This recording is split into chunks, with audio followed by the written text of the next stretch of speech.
हाथ निकालिए अपना। आप देख रहे हैं कुछ? थोड़ा सा खराब कर दिया।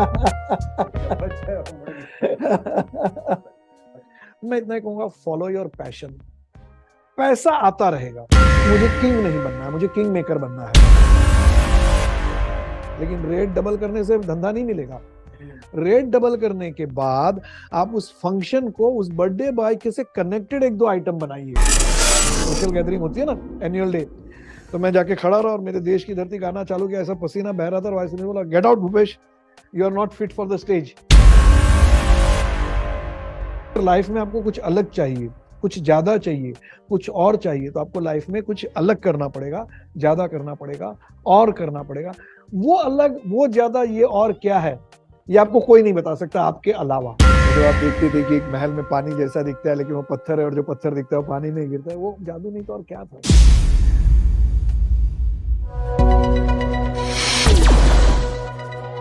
नमस्कार दोस्तों। तो आज के इस एपिसोड में आज मैं आपको एक ऐसे व्यक्ति से मिलाने वाला हूं जिनको मिलकर आपको बहुत आनंद आने वाला है। आनंद इसलिए क्योंकि ये जो व्यक्ति है ये एक मैजिशियन है। ना ही सिर्फ मैजिशियन है बल्कि ये एक इंटरनेशनल लेवल के ट्रेनर है। ये एकमात्र ऐसे व्यक्ति हैं जो कि भारत देश में आईएसओ सर्टिफाइड मैजिशियन है। इनका नाम मिस्टर भूपेश दवे है। करीबन 37 सालों का इनका मैजिशियन और ट्रेनिंग देने का इनका तजुर्बा है। इनके 37 सालों के तजुर्बे को हम समझने वाले हैं, जानने वाले हैं और इससे हम एक सीख भी लेने वाले हैं। तो चलिए मिलते हैं मिस्टर भूपेश दवे जी से। भूपेश जी, मैं आपका नमस्कार, बहुत बहुत थैंक यू। तो भूपेश जी, आपकी जिंदगी से हम कुछ सीखना चाहते हैं जी। सबसे पहले मैं आपसे ये जानना चाहूंगा, आप एक मैजिशियन हैं, आप ट्रेनिंग के द्वारा लोगों को मोटिवेट करते हैं, तो आप शुरुआती दिनों में क्या कर रहे थे? क्या करते करते आपके दिमाग में आया कि मुझे मैजिक करना है, मुझे लोगों को ट्रेनिंग के द्वारा मोटिवेट करना है, मैजिक के द्वारा मोटिवेट करना है? तो कैसे आपकी लैंडिंग इस मैजिकल दुनिया में होती है? देखिए रंजीत जी, मैं बड़ी एवरेज और औसतन फैमिली से आ रहा हूँ, मध्यम वर्गीय हूँ। मेरे सपने भी उन दिनों जो थे मध्यम वर्गीय जैसे थे, और मेरा सपना था कि अगर मुझे 4 फिगर सैलरी मिल जाए तो मैं दुनिया का सबसे सुखी आदमी रहूंगा। पढ़ाई में बहुत ही औसतन या एवरेज माना जा सकता था। बड़ी मुश्किल से 10वीं मैंने पास की 36% के साथ। 11वीं में फेल हो गया, और बदकिस्मती से उस वक्त मैं मतलब शिक्षा के महत्व को समझ नहीं पाया और मैंने शिक्षण छोड़ दिया।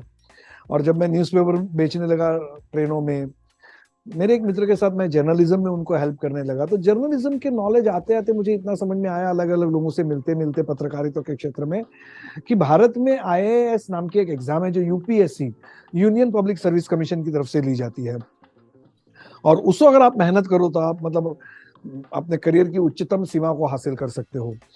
तो मैंने सोचा कि यूपीएससी की एग्जाम दूं। बहुत ही टफ और मुश्किल एग्जाम होती है।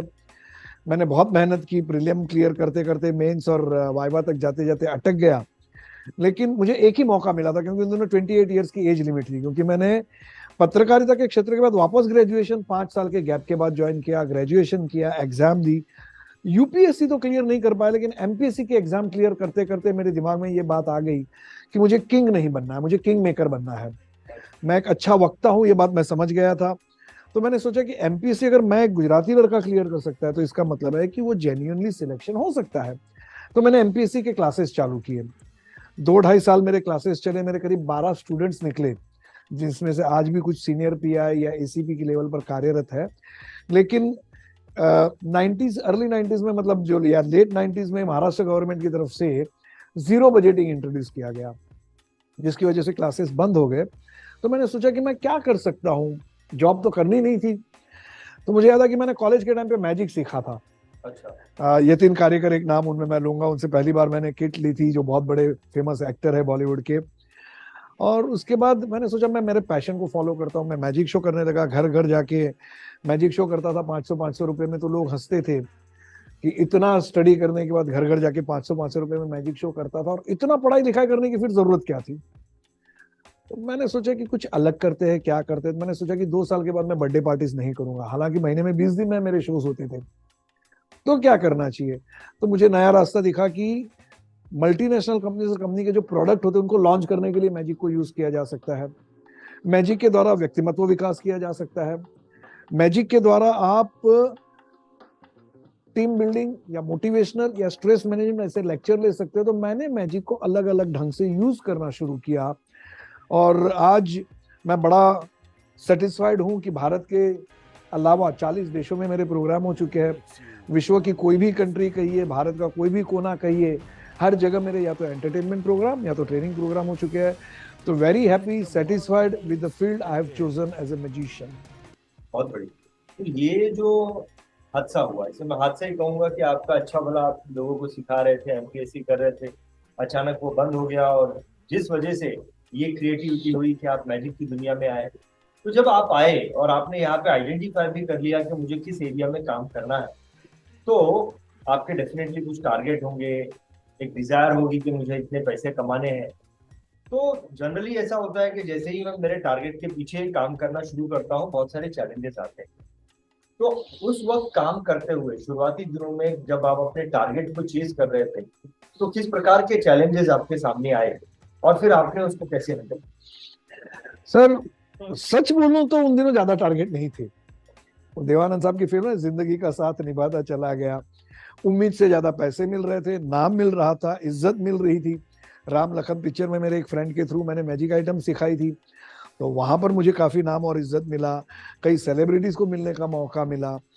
हाँ, इतना श्योर था कि चैलेंजेस तो आए और एम्बिशन एक ही था कि इंडिया का टॉप मोस्ट मैजिशियन बनूं, जैसे हर उस उम्र में हर आदमी की इच्छा होती है। तो बड़े चैलेंजेस थे क्योंकि मोस्ट ऑफ द मैजिशियंस औसतन पढ़े लिखे होते हैं, बहुत कम पढ़े लिखे लोग इस फील्ड में आते हैं।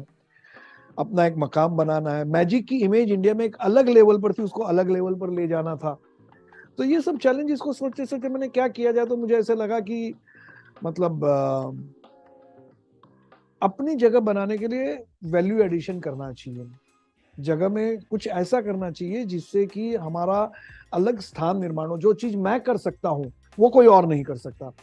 तो मैंने मेरे स्ट्रेंथ और वीकनेसेस के ऊपर काम किया।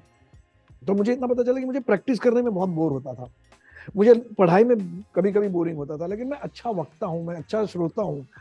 तो मैंने मैजिक फील्ड में ओरेटरी बेस्ड प्रोग्राम्स शुरू किए रादर देन स्किल बेस्ड।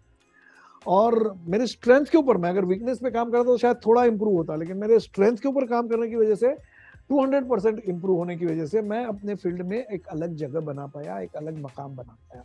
एक चीज तो आपने बहुत अच्छी बताई कि आपने अपनी स्ट्रेंथ को पकड़ा और डेफिनेटली आप देश के सबसे बड़े मैजिशियन बनना चाहते थे। तो जब एक मिशन आपके सामने आ जाता है तो व्यक्ति डेफिनेटली थोड़ा सा माइक्रो लेवल पे सोच रख के काम करने लगता है। तो जब आपने माइक्रो लेवल पे अपनी सोच की होगी, चीजों को बारीकियों से करना शुरू किया होगा, समझना शुरू किया होगा, तो आपने किस चीज को पकड़ा कि भाई अगर मैं यही चीज को करता रहूं तो मैं बहुत आगे तक जा सकता हूँ? वो क्या चीज थी उस वक्त आपने जो पकड़ा? जो सबसे इंपॉर्टेंट चीज मैंने पकड़ी, चाहे आप किसी भी क्षेत्र में काम करते हो, ये चीज बहुत काम आने वाली है रंजीत जी। मैं शो जब करता था ना, तो मेरी मुलाकात उन दिनों एक बड़े होटल में एक बहुत बड़ी एडवर्टाइजिंग, ये 1990-91 की बात कर रहा हूँ, बहुत बड़े एडवर्टाइजिंग एजेंसी के डायरेक्टर से हुई। और उन्होंने कहा कि आप हमारी एडवर्टाइजिंग एजेंसी में, वर्ल्ड की नंबर 1 एडवर्टाइजिंग एजेंसी उन दिनों इंडिया में थी, लिंटास एडवर्टाइजिंग एजेंसी, बोले उनके लिए आप काम कर सकते हैं। मैं बोला करूंगा। तो बोले आप इंट्रोडक्शन तो आपका हो जाएगा, लेकिन मैं गारंटी नहीं देती हूँ आपको काम मिलेगा, वो आपकी मेरिट दिलाएगी, डायरेक्टर का रेफरेंस है तो नहीं मिलेगा। जूनियर टीम आपको देखेगी, सीनियर टीम देखेगी, क्रिएटिव टीम देखेगी और फाइनली बजट टीम देखेगी। और इन तमाम परीक्षाओं से अगर पास होते तो आपको ये कॉन्ट्रैक्ट मिलेगा। तो मैंने बोला ठीक है। और मैंने समझ लीजिए कि एग्जाम्पल के तौर पे बता दूं कि मैंने हर शो का 10-10 रुपया प्राइस निकाला, उसको 20 रुपए में कन्वर्ट किया कि 10-10 रुपया मैं कमाता हूँ। दिनों हजारों में था, फिर भी मैं हाइपोथेटिकल एग्जांपल दे रहा हूँ क्योंकि वो फिगर कॉर्पोरेट कंपनीज के बाहर नहीं शेयर कर सकते। और बजट लेके जब मैंने उनसे कहा कि प्रति शो 20 रुपया होगा या 1 लाख रुपया होगा, तो उन्होंने बताया कि 4 शोज इतना बजट नहीं चलेगा। तो मैंने कहा सर, अगर मैं 20 रुपए में 5 रुपया कमा रहा हूँ या लाख में 25,000 कमा रहा हूँ तो मैं कम कर देता हूँ। नहीं नहीं नहीं नहीं नहीं नहीं नहीं, 20 रुपए में शो करोगे तो आपको शो नहीं मिलेंगे। आप उसको 40 रुपए का कीजिए, लेकिन उतनी वैल्यू बढ़ाइए। तो मैं बड़ी दुविधा में था कि वैल्यू बढ़ाई कैसे जा सकती है, क्या कर सकते हैं। तो बोले देखिए मैं आपको बताती हूँ, आप दादर में शोज करते हैं, बोला आप बर्थडे पार्टी शोज करते हैं, मैंने कहा हाँ। आप कितना लेते हो? तो 90 में मैं करीब 1000-1500 लेता था। तो बोले अगर आप यही शो, अगर आपको पैडर रोड या ब्रिज कैंडी से या किसी मिनिस्ट्री से या मंत्रालय से बोलते हैं आप शो के लिए आइए बर्थडे पार्टी के लिए, और कितना चार्ज आप लेंगे? आप बोलेंगे मैं 1500 लेता हूँ। तो बोलेंगे यार ये आदमी 1500 लेता है तो क्या परफॉर्म करेगा? तो आप रेट डबल कीजिए, 3000 कीजिए। लेकिन रेट डबल करने से धंधा नहीं मिलेगा। रेट डबल करने के बाद आप उस फंक्शन को उस बर्थडे बॉय के से कनेक्टेड एक दो आइटम बनाइए, तो उसको कस्टमाइज कहा जाता है। तो दादर में जो शो 1500 में बेचते हैं वही शो आप वहां पर 3000 में बेचिए। लेकिन वही शो अगर आपको वसई विरार बेल्ट में बुलाया जाएगा तो आपको 1500 भी नहीं मिलेगा। आप 700 रुपये ही कोट कीजिए। तो आप निरंतर चलते रहेंगे, निरंतर चलेंगे तो आपकी प्रैक्टिस बढ़ेगी, प्रैक्टिस बढ़ेगी तो वैल्यू एडिशन होगी, वैल्यू एडिशन होगी तो आपको बिजनेस मिलेगा। तो ये सीखने ना मुझे बहुत कुछ सिखाया कि अगर मैं इस ढंग से हर प्रोग्राम में वैल्यू एडिशन कर पाया तो हो सकता है कि मैं अपने कॉम्पिटिटरों से आगे बढ़कर अपना मकान बना पाऊं। और तो ये सब चीज करते करते आपने क्या एनालाइज किया? आपका पहला जो अचीवमेंट था, जो सबसे बड़ा अचीवमेंट इसलिए बोल रहा हूँ कि आपको उससे सबसे ज्यादा मोटिवेशन मिला शुरुआती दिनों का। वैसे तो आपने बहुत सारे अचीवमेंट किए होंगे, but what was your first achievement जिसने आपको बहुत ज्यादा मोटिवेट? सर आज करीब जैसे मैंने आपको बताया कि 40 से ज्यादा देशों में घूम के आया हूँ, अमेरिका लंदन हर दूसरे साल जाता ही हूँ। लेकिन पहली फॉरेन टूर जो मेरी हुई थी वो ओमान में हुई थी, और शराकत फानिया ओमानिया जैसे वहाँ के टाटा बिरला वो कंपनी थी। और मैं उन दिनों स्ट्रगल करते करते मेला रेस्टोरेंट में काम करता था। तो वहां से मुझे ये कॉन्ट्रैक्ट मेरे छोटे भाई के थ्रू मिला था, जयेश दवे के थ्रू। तो हमको वहां पर एक शो के लिए बुक किया गया था। डव शैम्पू और डव शो को 1990 में वहां लॉन्च करना था। तो मेरा पहला लॉन्चिंग प्रोग्राम था। लिंटास तो बाद में आया। तो मैंने हाँ तो बोल दी कि कहीं से हमने बोला कि कुछ ना कुछ इनोवेटिव करते हैं। तो वहां पर उन्होंने बोला आपको एक शो के लिए हमने बुलाया, लेकिन एक शो आपको कॉम्प्लीमेंट्री देना पड़ेगा हमारे स्टाफ के लिए। हमने कहा ठीक है। वो 2 शो का इतना 2 दिन में मार्केटिंग हुई, उन्होंने हमको रिक्वेस्ट करके 17 दिन वहां पर रुका और हमने 18 शो किए, मैं और मेरा छोटा भाई था। तो वो जो पहला अचीवमेंट था उसने that has given us a kick. वह मार्केट में अगर दम तो बहुत है, पोटेंशियल भी बहुत है, लेकिन दम और तुम्हारे प्रेजेंटेशन और परफॉर्मेंस में होना चाहिए। बस वहां से बाद में हमने कभी पीछे मुड़कर लौट कर नहीं देखा। तो जब पीछे मुड़ के नहीं देखा आपने, रवि जी, आप आगे ही चलते जा रहे थे। आज 37 ईयर हुए हैं। तो अगर ये 37 ईयर का ग्राफ देखें तो आपको आपका जो सबसे बड़ा अचीवमेंट्स जो नजर आता है वो कौन सा है, उसके बारे में? सर बड़े अचीवमेंट की बात करें तो बहुत सारे, लेकिन एक दो एग्जांपल मैं यहाँ पर शेयर करना चाहूंगा। जब मैं कैंसर बच्चों के लिए या ब्लेस्ड बच्चों के लिए शो करता हूँ जो ना सुन सकते हैं ना बोल सकते, तो मैं उनकी लैंग्वेज में शो करता हूँ और उनके चेहरे पर जब स्माइल देखता हूँ, that is out of the world. Covid के दौरान मैं 2020 की बात कर रहा हूँ, अप्रैल मई में, जब कोविड क्या था किसी को मालूम नहीं था, लोग डरे हुए थे, सहमे हुए थे, लॉकडाउन लग गया था, बेड नहीं मिल रहे थे। ऐसे वक्त पे मेरे एक परम मित्र है संदीप आचार्य, लोक सत्ता के सह संपादक है, उनके द्वारा मुझे म्युनिसिपल कॉर्पोरेशन के थ्रू यह कि आप मैजिक के द्वारा स्ट्रेस मैनेजमेंट लीजिए। तो मैंने जोश जोश में हाँ तो बोल दिया, लेकिन मुझे नहीं मालूम था कि 20 मिनट में उन्होंने मेरा शो भी फिक्स कर दिया वहीं पर बैठे बैठे। तो शो के लिए निकलते वक्त तो डर तो मुझे भी बहुत लगा हुआ था, कोविड क्या है क्या। मैंने उनसे कहा भाई मैं आपके लिए एक नहीं 4 शो करूंगा, मुझे एक बेड दे देना। तो जब शो के लिए मुझे जोगेश्वरी में हिंदू हृदय सम्राट बाला साहब ठाकरे ट्रॉमा हॉस्पिटल में बुलाया गया, जहां पर 3रे माले पर मेरा शो था, 7वें माले के ऊपर से पेशेंट रह रहे हैं कोविड के, एसी वेसी बंद है, क्योंकि बहुत सारे डर, लोगों को बहुत मालूम ही नहीं था कोविड के बारे में।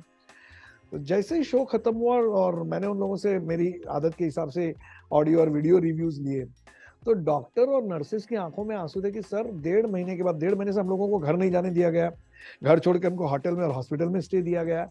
1.5 महीने के बाद आज हमारे स्टाफ की चेहरे पर मुस्कान है और आंखों में आंसू, लेकिन खुशी के है, क्योंकि 1.5 महीने से जब भी हमको कहा जाता था प्रोग्राम के लिए कोई आ रहा है एक्सटर्नल, तो हमें लगता था या तो हमें डांटने के लिए आ रहा है क्योंकि ये नहीं हुआ, या तो कोविड के बारे में नई सीख देने के लिए आ रहा है। लेकिन आपका ये program out of the world था। और उसके बाद मैंने 18 अलग अलग हॉस्पिटल में, म्युनिसिपल कॉर्पोरेशन में, थाने म्युनिसिपल कॉर्पोरेशन में शो दिए, जिसने मुझे बहुत ज्यादा सेटिस्फेक्शन दिया है। कारगिल दिवस पर मेरा सौभाग्य की बात है कि अनुराधा ताई के साथ मैं कारगिल में था, और जो हम पिक्चरों में देखते हैं कि जिन्हें परमवीर चक्र मिला, कैप्टन बत्रा, विक्रम बत्रा, उनके साथ जिन लोगों ने लड़ाई की, अभी के colonel doctor Rajesh Adhav, doctor colonel Nimbalkar, और जितने सिपॉइज थे, वो 18 लोगों के साथ मुझे एक ही होटल में 6 दिन तक रहने का मौका मिला। उन लोगों को एंटरटेन करने का मौका मिला। विजय दिवस जो बहुत लिमिटेड इनविटेशन के साथ जहां मनाया जाता, उस वास्तु में जाकर उसे एक्सपीरियंस करने का मौका मिला।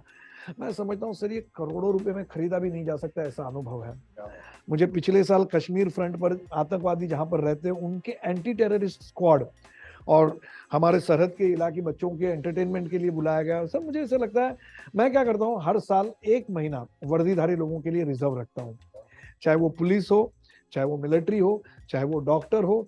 मैं उनके पास चाराना भी चार्ज नहीं लेता, और मुझे ऐसा लगता है कि उनकी सेवा को देखते हुए ये मेरा कर्तव्य है कि मैं उनके लिए कुछ करूं, और मैं अपने आप को सौभाग्यशाली समझता हूं कि मुझे ये मौका मिल रहा। तो ये सब अचीवमेंट्स जो है, मुझे ऐसा लगता है मुझे मेरे फील्ड ने, मेरे मैजिक ने, मेरे स्किल ने, मेरे एंटरटेनमेंट ने दिया है, जिसका मैं आयुष्य भर ऋणी रहूंगा। एक चीज मेरे मन में आती है रवि जी, वो 11वीं फेल लड़का, हाँ और आज पूरे दुनिया में कई सारे देशों में जाकर आपने इतने बड़े बड़े प्रोग्राम किए हैं और इतनी जगह पे आपको सम्मानित किया जाता है। क्या आपकी ऐसी छिपी हुई स्ट्रेंथ थी जो आपने 11वीं के बाद बाहर निकाली और आप इतने कामयाब इंसान बने? सर, कामयाब बनने के लिए आपने बहुत सही कहा, 11वीं फेल होने के बाद आज मैं बहुत सारी कंपनियों के vice principles, deputy general manager, managers को मैं ट्रेन करता हूँ।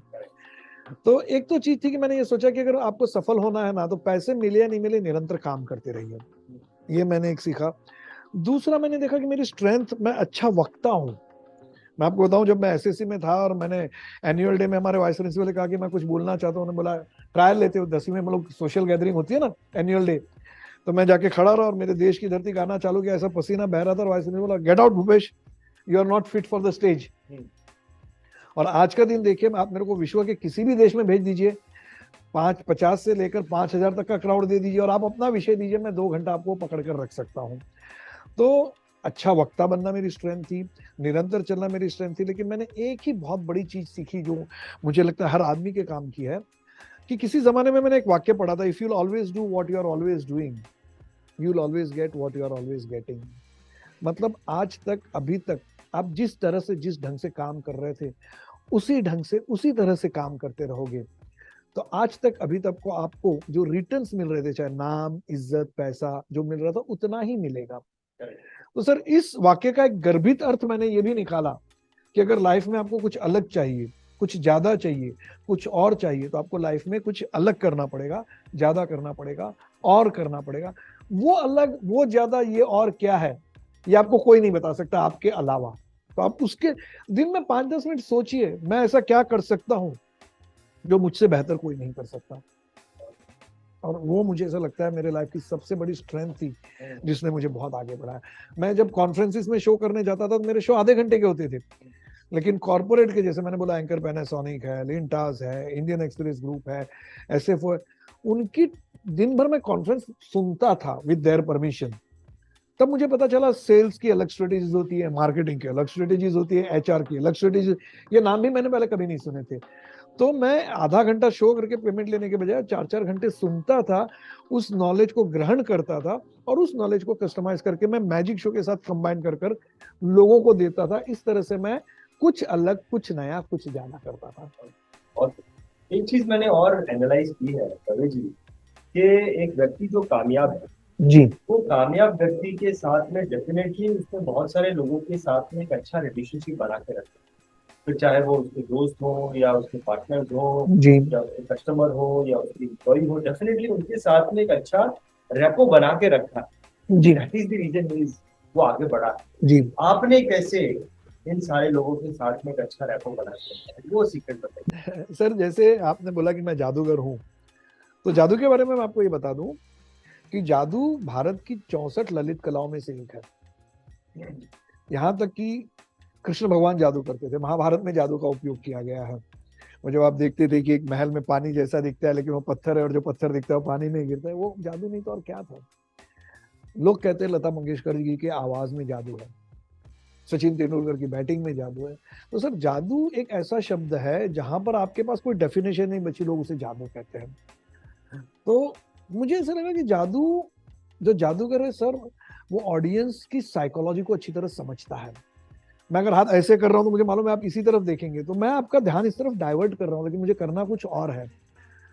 तो ये साइकोलॉजी के साथ कौन सा एक सा पहलू है जिससे मैं लोगों को अपने साथ जोड़ के रख सकता हूँ।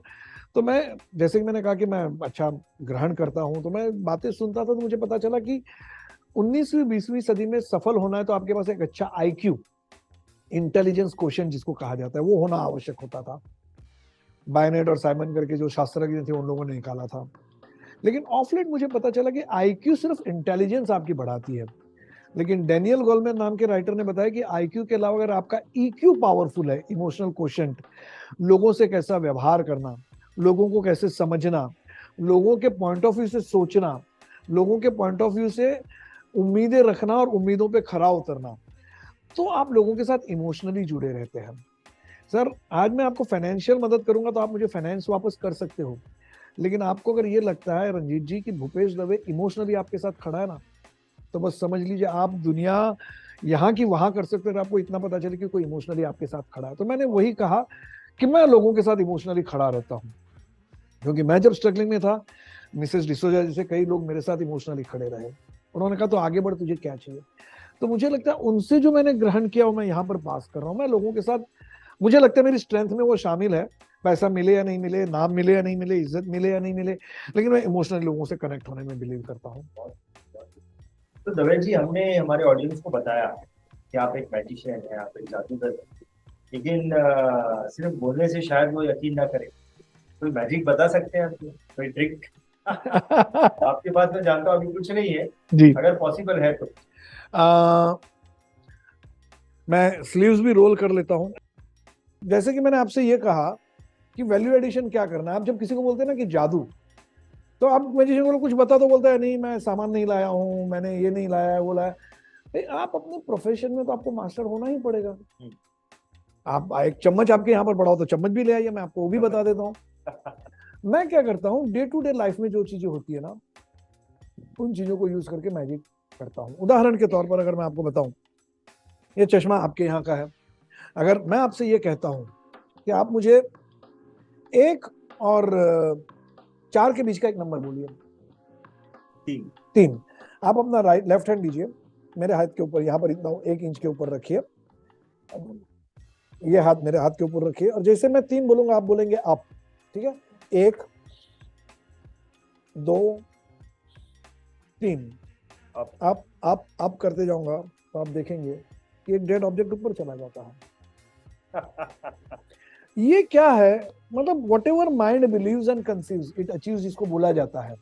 अब आपके तीनों बाजू से कैमरा लगे हुए, मैं आपको बोलता हूं आप यहां पर हाथ रखिए मेरे, एंड गिव दैट एनर्जी। हाथ निकालिए अपना, आप देख रहे हैं कुछ?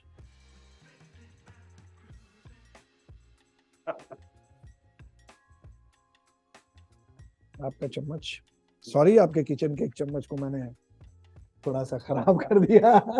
चम्मच है So this is, we call it as a magic, sir. Super super, बहुत बढ़िया। तो भूपेश जी, आपने तो हमें एकदम रियल मैजिक दिखा दिया। तो बिल्कुल भी ऐसा नहीं लग रहा कि आपने कुछ ट्रिक यूज की है।